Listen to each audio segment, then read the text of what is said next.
وما أرسلناك إلا رحمة للعالمين সূরাতুল আম্বিয়ার ছোট্ট একটা আয়াত, যে সূরাটা আল্লাহ তাআলা নবীদের জন্য ডেডিকেট করেছেন। এখানে আল্লাহ বলছেন, ওমা আরসালনাকা ইল্লা রাহমাতাল লিল আলামিন, I have sent you as a mercy, as a rahmah, as a barakah, as a blessings for the whole world, for the entire world.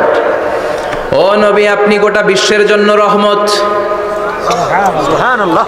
শুধু মানব গোষ্ঠীর জন্য না, শুধু দানব গোষ্ঠীর জন্য না, জিনদের জন্য না, প্রাণীকুলদের জন্য না, শুধু ফেরেশতাদের জন্য না, গোটা বিশ্বের জন্য বিশ্বনবীকে রহমত বানিয়ে পাঠিয়েছে কে? সবার জন্য রহমত। খোশ মেজাজের মানুষ ছিলেন, নরম দিলের মানুষ ছিলেন।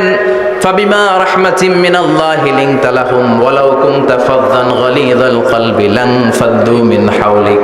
আল্লাহ বললেন, ও নবী, আপনার হৃদয়টা বড় নরম, সফট হার্টেড মানুষ আপনি, কোমল হৃদয়ের মানুষ আপনি, খোশ মেজাজের মানুষ। বিশ্বনবী এত খোশ মেজাজের মানুষ ছিলেন, বিশ্বনবী যেখানেই যেতেন ওখানে মানুষের ভিড় হয়ে যেত।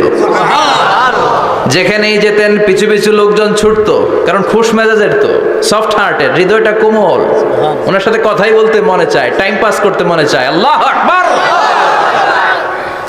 বাচ্চাদের জন্য রহমত। ছোট বাচ্চারা বিশ্বনবীর সামনে যদি কখনো চলে আসতো, বিশ্বনবী ওনার কোমল হাতটা বাচ্চাদের মাথার মধ্যে হাত বুলিয়ে দিতে।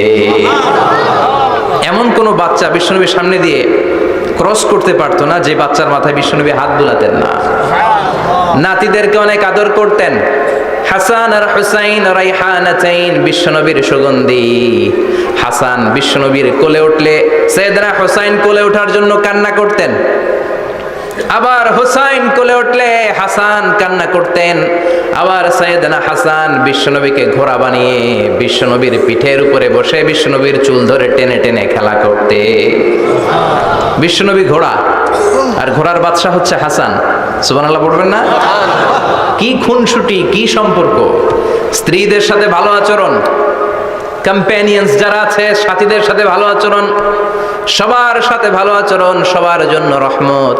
এজন্য আল্লাহ বললেন, ওয়ামা আরসালনাকা ইল্লা রাহমাতাল লিল আলামিন, I have sent